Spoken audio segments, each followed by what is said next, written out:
Ready for your fast pass to the perfect vacation? This is Talk Travel to Me. Join host Christy Willett and the Mickey Guru team for one big travel question every episode. Solo insights or expert roundtables, all with a sprinkle of magic and the ultimate insider edge. Fasten your seatbelt. It's time to talk travel. Hey traveler, welcome back to Talk Travel to Me. This week I'm joined by two of our Mickey Guru Travel Company travel advisors, Jen. Hello. And Shalon. Hi. And we're answering the question, is a Walt Disney World VIP tour worth the money? Let's talk about it. So first I want to start with how we got here. And coincidentally, the person that caused all of this recently was our friend Sammy, who is otherwise indisposed this evening.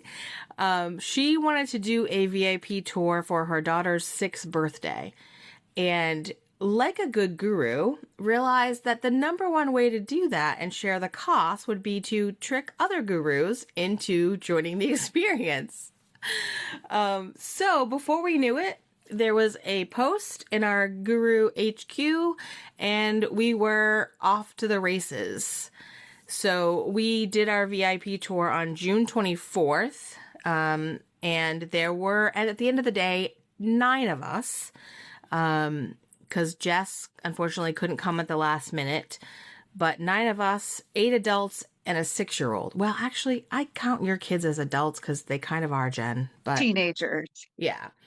And so let's talk about our experience and whether we thought it was worth it or not. We can go over all of the logistics and the numbers, and I'm sure that we will. But because I have teenagers, and I blame my husband, he said, well, they're not going to be home that much longer. So we left on Tuesday, we came home on Thursday, we did the VIP tour, and it was a lot of money. And I'm not sorry, because it's one of those things like you can't put a price on those memories. Like, what would we have done for those 3 days that we happened to have off in our crazy schedule had we not done that? And the photos and the memories and my son likes roller coasters more now. And the VIP tour guide is really great at meeting each individual where they're at and finding something in common with them and having those conversations. My son is not a travel agent, but we were leaving our first park and he said, can you request a guide? Because he loved our guide so much after one park. And I said, yes, you can. How do you think we got Kirk? So it was worth every penny to me. Now, Shalon, you had done a VIP tour before, recently, actually. Yes, very recently, within the past month or so. I'd have to go back and look. I actually had a friend who was kind enough to invite me to join her and one other friend. So it was just me, my husband, and 2 other adults.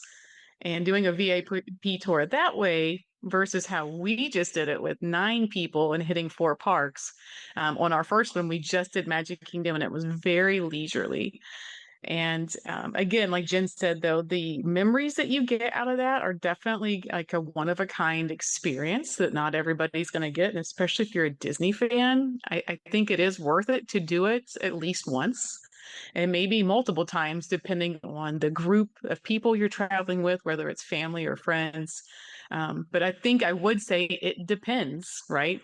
For your personal situation on, is it actually worth it? And I think that's something we would definitely talk to all of our clients about too, to discuss the pros and cons and everything else involved. But I thought it was an absolute blast. My husband loved it. It's great not standing in line and having somebody like Kirk. He had such great information and insights. I loved the details he pointed out to us in the Muppets queue for the new attraction that, we didn't know existed yet because we hadn't seen it. So that was a nice plus. Yeah, let's talk about what the cost was so that we can kind of just be upfront with everybody as we're talking about what's worth it and what's not. It's definitely a splurge. So Walt Disney World VIP tours range from $450 an hour to $950 an hour with a 7-hour minimum. So that adds up We actually paid $600 per hour, which was the rate for June 24th with a slight discount because of the DVC membership. Sammy and I both are DVC members, so we were able to get a little bit of a discount. They also are currently offering a discount for guests that stay club level. So we didn't do that this time. But that is kind of how that discount's working. They will not say when that discount ends, by the way. I called today to try to figure that out for the purposes of this episode. And the woman said, I can't really tell you, but if you'd like to schedule one 60 days from today, it still applies. So that was interesting. I had clients do it in the fall because they stayed club level, and it made sense when we presented it. It was a special time and a 60th birthday, and I think that's one of the times it's worth it too, when it's a special event that you're really celebrating. Yeah, absolutely. So with our tour, it was $4,200 total, which broke down to $420 a person plus gratuity. We did give Kirk 20% because when we tell you that he was worth it, he was absolutely worth it. And we had planned that ahead of time to give him in cash. So it ended up being just over $500 per person for us. Jess, although she couldn't come at the last minute, did still pay for her portion because she felt like that was the fair thing to do. And one of the things you get for free with a VIP tour is you get a special VIP pin. So I told her I'd be mailing hers to her. I'm like, it's going to be the most expensive pin you'll ever get at Disney. She was like, well, at least I could feel like I was there. So, that's the cost of it. Of course, your gratuity is discretionary. You don't have to give 20%. You could give less. You could give nothing. But I think for us, especially the service, was just out of this world and the experience, and we wanted to thank him with a gratuity. But it is important to say it's not required. And I do think that a lot of people sometimes go with a gratuity that is 1 hour. So it would have been like the $600. But we decided to go with the 20%. So that's the finances. That said, that really weird. That's the finances behind that. So obviously, Shalon, you and Mike paid double, and Jen, you paid 3 times that. I was solo because Eric couldn't come with me. But yeah, so what did we get for that? Let's talk about that for a moment. So you have a couple choices with the VIP tour. They can pick you up at your resort, or you can meet them in the park. And as good travel agents, we know that we want to get every second out of our VIP tour. So we always suggest, and we met Kirk in the park that we wanted to start at. And so it does include transportation if you're going to multiple parks, or they can pick you up at your resort, but we met him in the park. And then from there, he takes you to the additional parks that you want to visit via a back entrance in a private van, ready to go for your party to the next place. So even getting to see some of those backstage areas that you wouldn't get to see are pretty fun for a Disney fan. Yeah, I like that part a lot, especially the backstage there by Test Track. That was cool to see.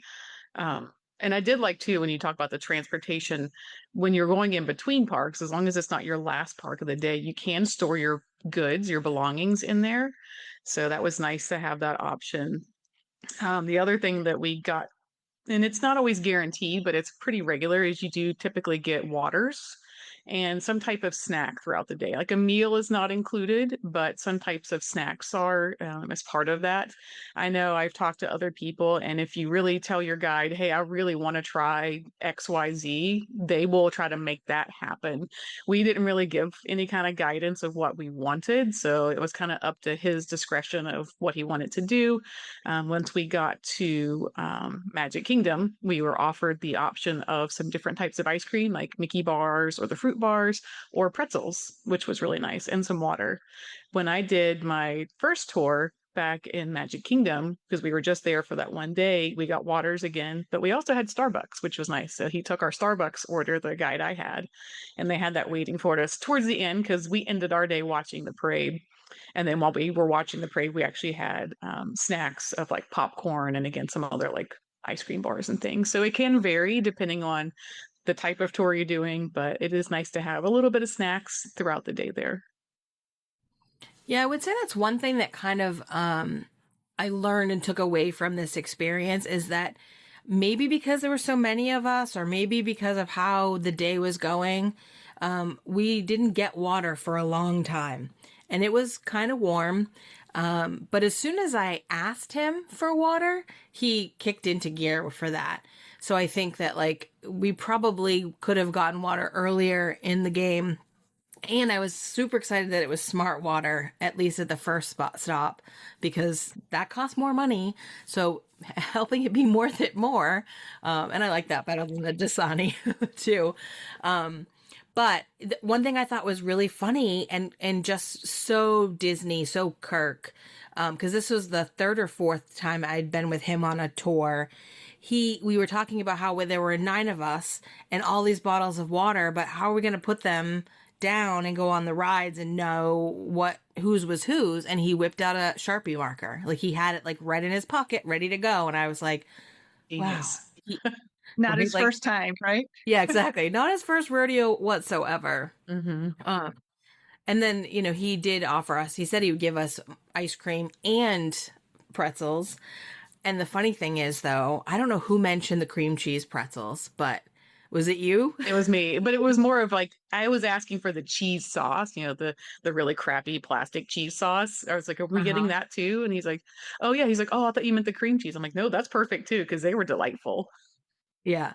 So I like the regular pretzel. I put mustard on it, right? But he shows up with these gloriously tasty-ish cream cheese filled pretzels that are more like a dessert pretzel.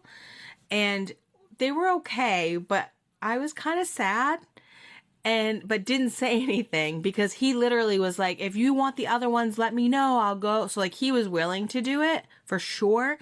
But I was like, I am not sending him away. Like, I will eat this cream cheese. I didn't realize. Yeah. But first world problems, right? Oh my God. And that's literally, I was sitting there because we were at the lunching pad is where he got them for us. And I was sitting there and I looked around and I went, yeah, this is really not something to be a problem with. Like, this is going to be just fine. I'll get a Mickey pretzel later. And I did. I loved it. So I think I've never spent the money on one of the cream cheese because I didn't think I would like it. So that was kind of nice. Now I love it. And now Mickey has me hooked.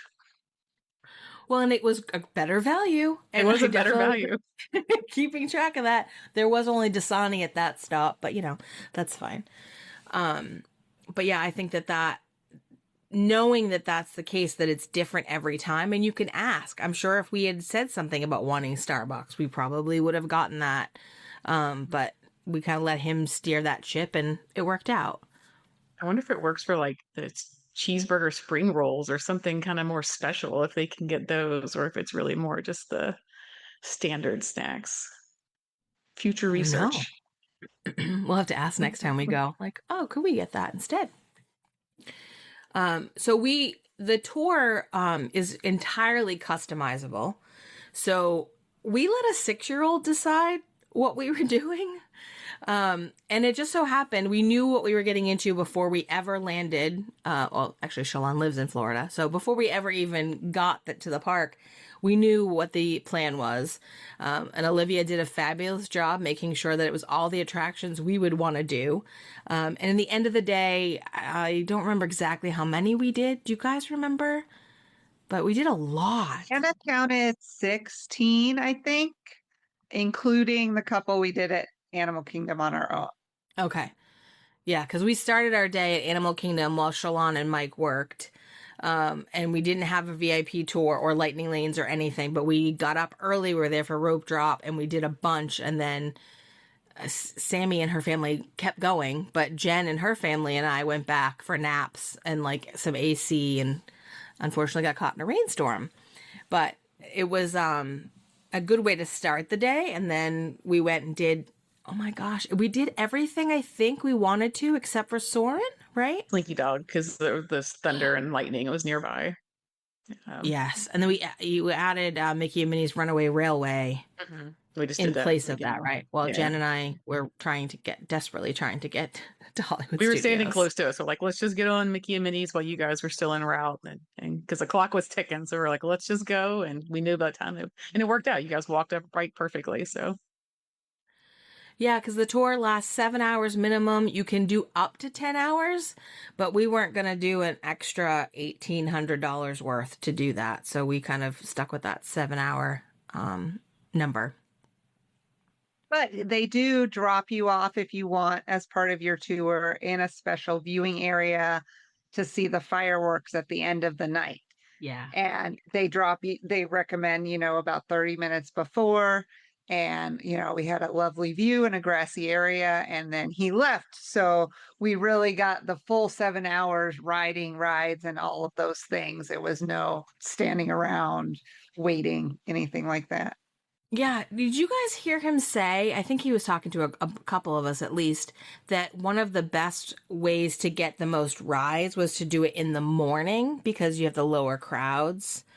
I thought that was really interesting because I've almost always done it up to fireworks because I like the idea of being able to have like a semi decent spot without having to stake it out all day. yeah. I mean, we kind of did that with our Magic Kingdom when we did first thing in the morning, and I mean, we went a little bit more of a leisurely pace, but we hit several rides at the very beginning, back to back to back. And because you go through the Lightning Lane entrance for most attractions, not as many people were using Lightning Lane in the morning, and so I mean, it was almost a walk on. I think we did 4 attractions within 35, 40 minutes, maybe. It was crazy. And then we took a break. So we're like, okay. So I can see that being beneficial. And you beat the thunderstorms in the summertime. So probably worthwhile. Yeah.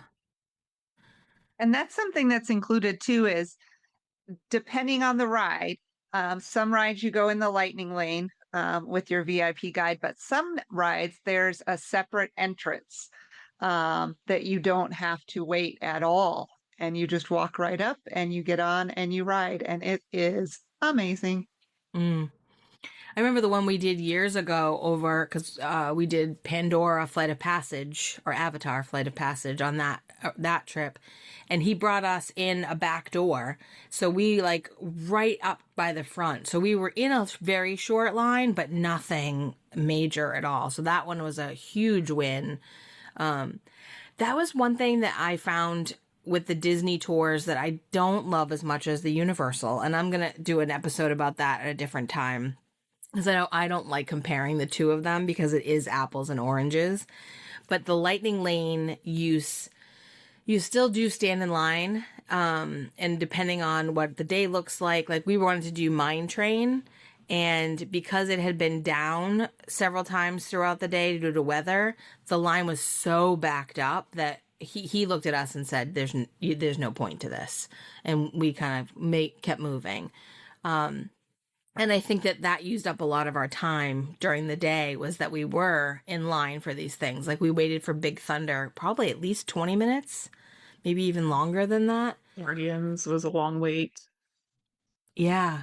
Guardians was probably the worst. And they don't let you skip the pre-show. We did ask.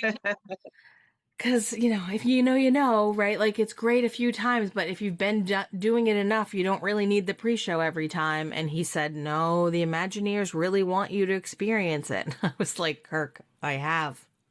I could recite it. Epcottians, I could totally do that. Cake toast. Yeah, cake toast.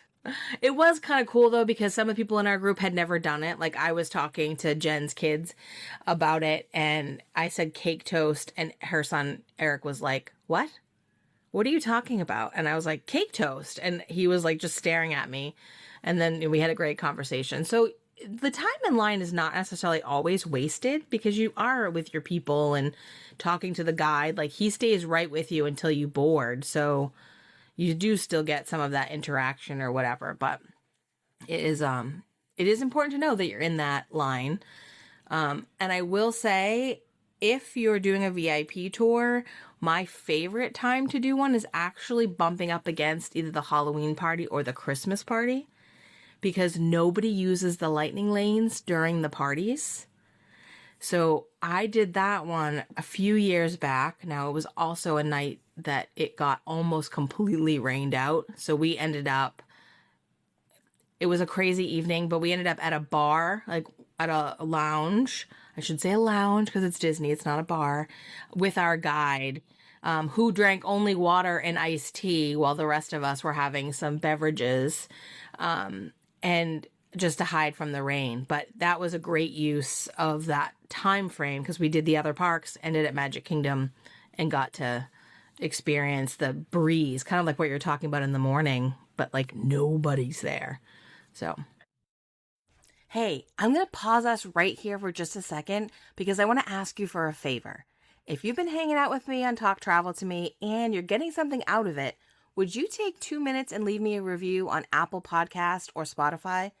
I know, nobody loves being asked to do the thing, but reviews are genuinely how other travelers find the show, and honestly, it just makes my day when I see them pop up. Even just a few words. Even just stars. I'll take the stars. Okay, favor asked. Back to it. Ooh, that made me think of something. You said rain. He came with ponchos because there was rain that day as we were starting our tour. So if you are on a tour, your guide will bring ponchos or get them for you if they don't have them handy. So I thought that was a really nice touch. Luckily, we didn't need them. But now I'm thinking, what happened to all those fun VIP branded ponchos we could have had souvenirs for? Because we didn't actually Oh, use them. somebody left the ones for my kids and I because we brought them home Oh, because very now we nice. have VIP I ponchos. love it. They must have been in the stroller still. Yeah, they were in the stroller. Sammy probably has it. You could be like your expensive poncho. But yeah, that was great. And I know when we were in Disneyland, we had a similar situation and they gave us gorgeous umbrellas. Like full that. Now I can't find them. I got 2 of them. One I gave away and then the other one is in the house somewhere. I don't know where. I've never seen it since.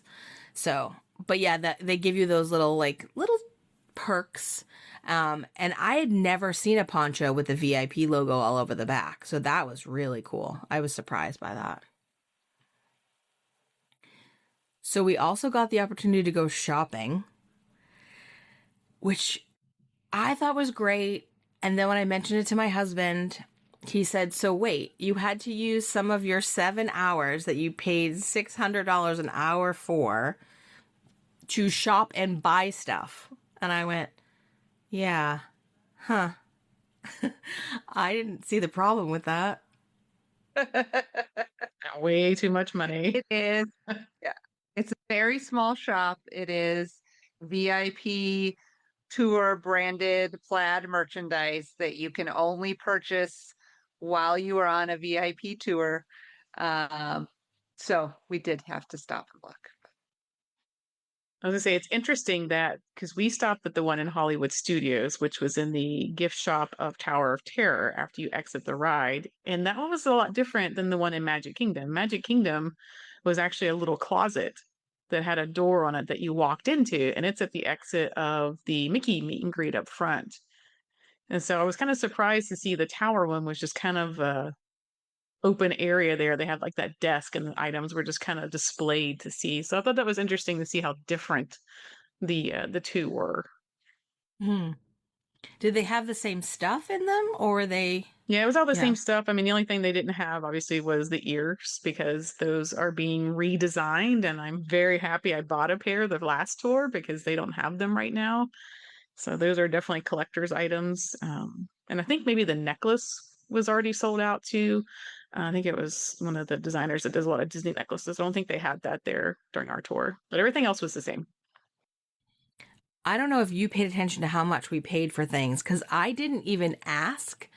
And so today when I was preparing for this episode, I was like, oh, let me figure out how much I paid because I bought the Loungefly and I also bought the water bottle, like the Corksicle water bottle. I have Shalon has her receipt. I didn't pay attention at all. I used my Disney Rewards card, so in my defense, it was free. But I literally just bought those 2 things and didn't even ask. And I'm sure the receipt's around somewhere. But so how much was it, Shalon? Because you bought the Loungefly too. So the Loungefly was the most expensive thing they have, I believe. I don't even think the Spirit jersey was that much. It was 105.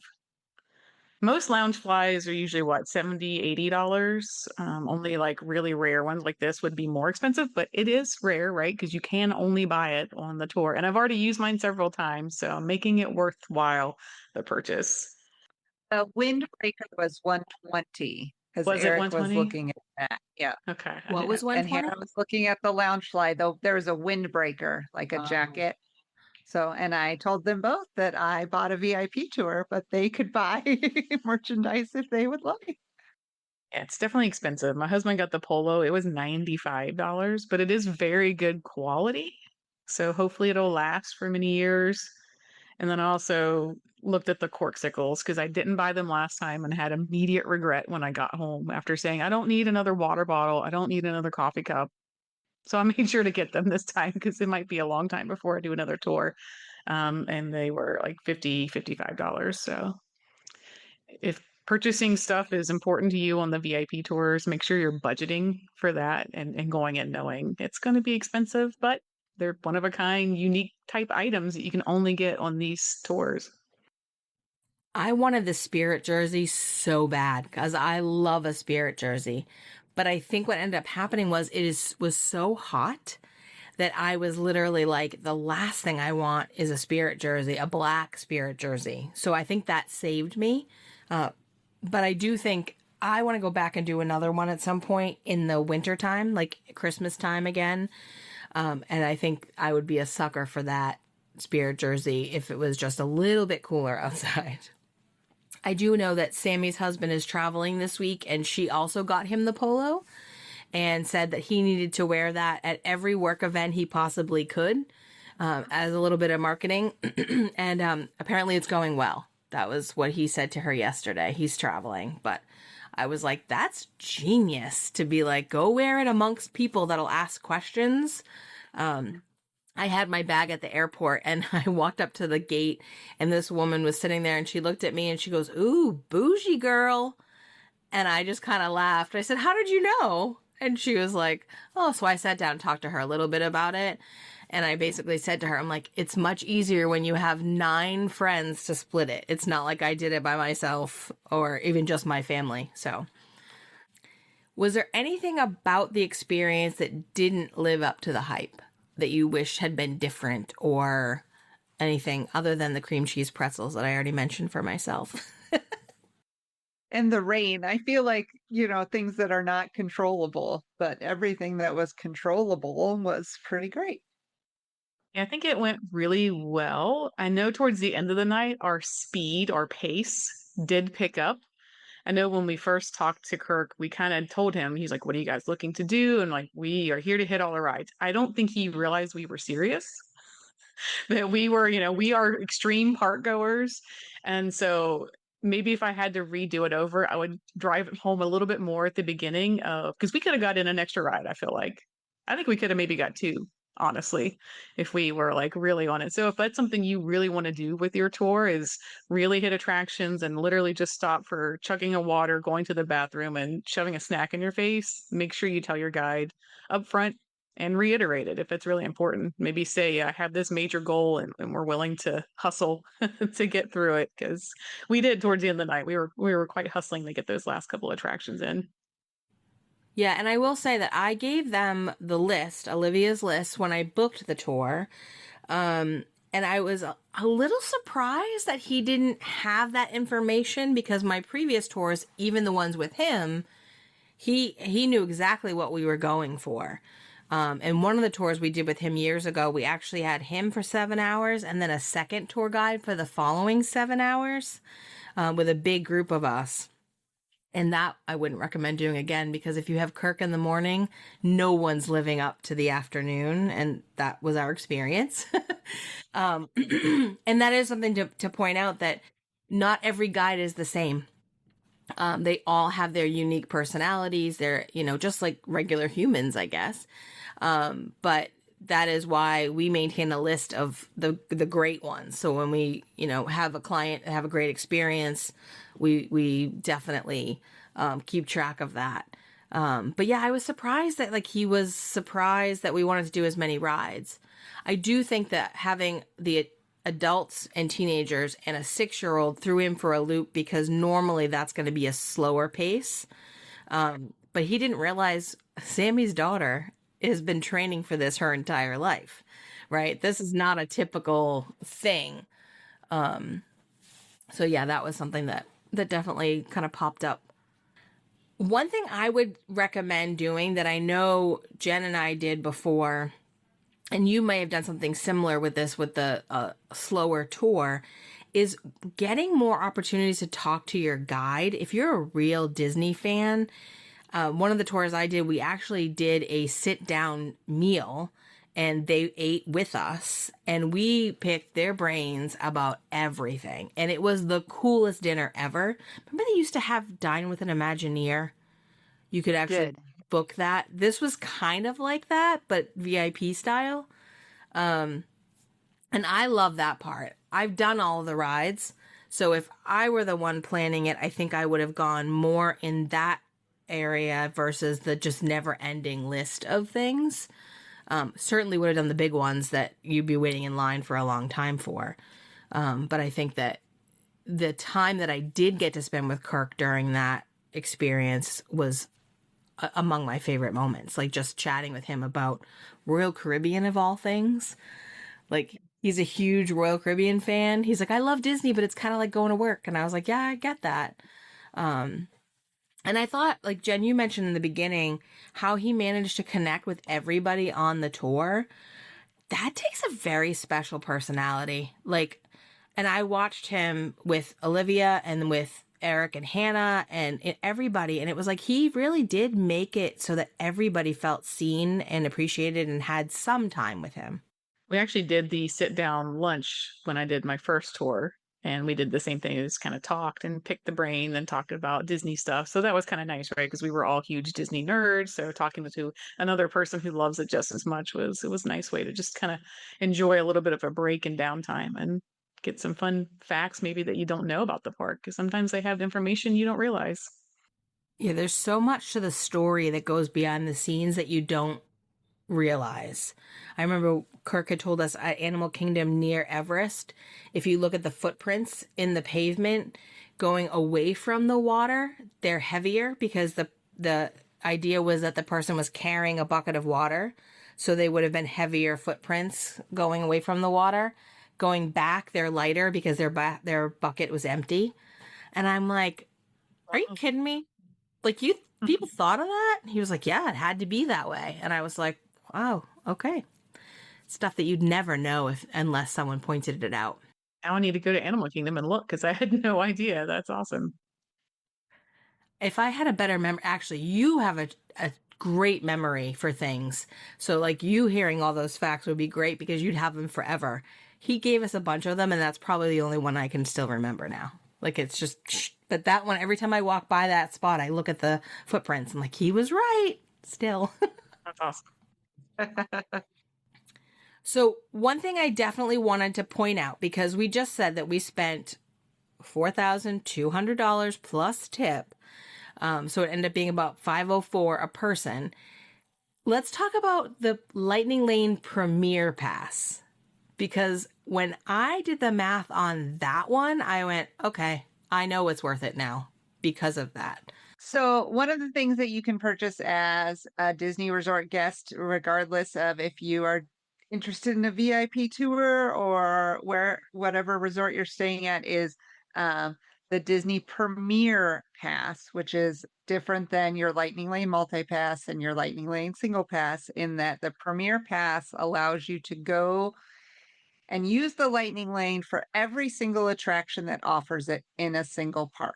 So it is kind of like a self-guided VIP tour without the great personality with you and the Imagineer style information. But when you price that out, it's one park. And Magic Kingdom, for example, I think when we were there was $3.99 per person. So just Magic Kingdom would have cost you just shy of $4,000 for a group of 10. Our tour, which allowed us to hit all the parks if we wanted, was $4,200 for a group of 10.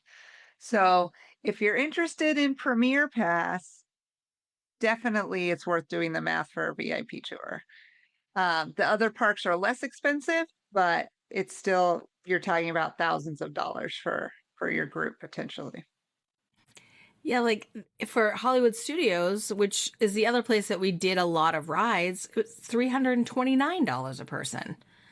So you're looking at $32.90 plus $39.90, and now you're I'm not a math person, but that looks like about $7,000. And that's only 2 parks. So I was shocked when I did that because I am not one that does Premier Pass. I am against it on a moral level because I think it's just obscene. But I do think that for some clients, especially the once in a lifetime trips, or if it's a special thing, that people will do it. And heck, if you don't have 10 people, it's a little easier to take. But when I saw that, I was like, so for just a little bit more, we had a VIP tour guide. And we did get to use some of those, surprise entrances and that sort of thing. But yeah, the math worked out there a lot, really well. Okay, ladies, let's say it. Do we think it was really worth it based on your individual experiences that day on June 24th? It was for me and my kiddos. They're still talking about it. So. Yeah, and I heard Eric say, now teenagers are tough. Yours happen to be really good kids, but I heard him say multiple times this was the best day ever. Like, he was so appreciative. And at one point, I don't know if you heard him, but he was talking to me about it, and he said, I still can't believe my mom did this. I'm so glad she did this. Oh. And I was like, you should make sure you tell her. But he was so sweet about it. Like, he was just so, gushing about how incredible the experience was and how much he appreciated it. And I kept thinking to myself, you're not a normal teenager, bud. Because it was just such a nice thing for him to say. So they are great kids, but also how do you put a price on that, right? Yeah. So Shalon, what about for you guys? Yeah, so I'm a little less enthusiastic about it, and maybe that's my local rose-colored glasses that I have since I go to the parks a lot. I absolutely had a blast and getting to share that with you guys and having that really fun time. But I feel like money-wise, it was very expensive, and I think that's why I went crazy buying the merchandise, because I don't foresee myself doing another one anytime soon just because of that. But most people are not in my situation, right? Most people, when they're doing these, they're coming down for their first time, once every 5 years, something like that. So for the most of the clients and people who would look at these, it's going to be worth it, I think, because your time is limited, maybe with your family and your friends that you're traveling with. So I think for me personally, it was really fun and I'm happy I did it, but I'm not sure I would do it again anytime soon. But for the general traveler who's coming to the parks, I think it's absolutely worth it, especially when you compare it to those Premier Pass prices. For me, I think it was worth it. I only had to pay for just me. And there was a spot for Eric at the end because Jess couldn't join us. And I did ask him if he wanted to come. And I was thinking to myself, I would love for him to be here to have this experience with all of us. But the idea of paying $1,000 plus whatever it costs to get him there, plus the cost of a ticket, because tickets are not included with a VIP tour. You have to have that above and beyond. So it does make for an expensive day. But I think for me in that moment, it was worth it. I do foresee myself doing it again, maybe soon. Ideally, I would love to do it in that December timeframe, because I love Christmas time down there, and I would love to be able to do it in the cooler weather. That was my only real complaint, and that obviously is we went in June. It's going to be hot in Florida. But for me, the idea that I could comfortably wear that Spirit jersey and a pair of jeans and be cozy is real attractive to me for that. And I do think that when I'm looking at it in terms of, you probably wouldn't have a hard time getting 9 other people together based on the people that I know to put something like that together again. But I had a great time. I was a little nervous about the adults with the 6-year-old. And let's be real, she was the birthday boss. She was in charge, but it was so fun. It was so fun. And watching Disney through the eyes of kids, was really cool because I haven't done that in a long time.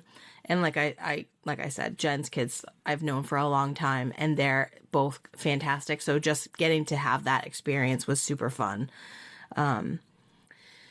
Yeah, but I definitely, I think it was worth it. And I think it's like 3 different answers here, right? Like we definitely have that. And I think that's the way it is for clients too.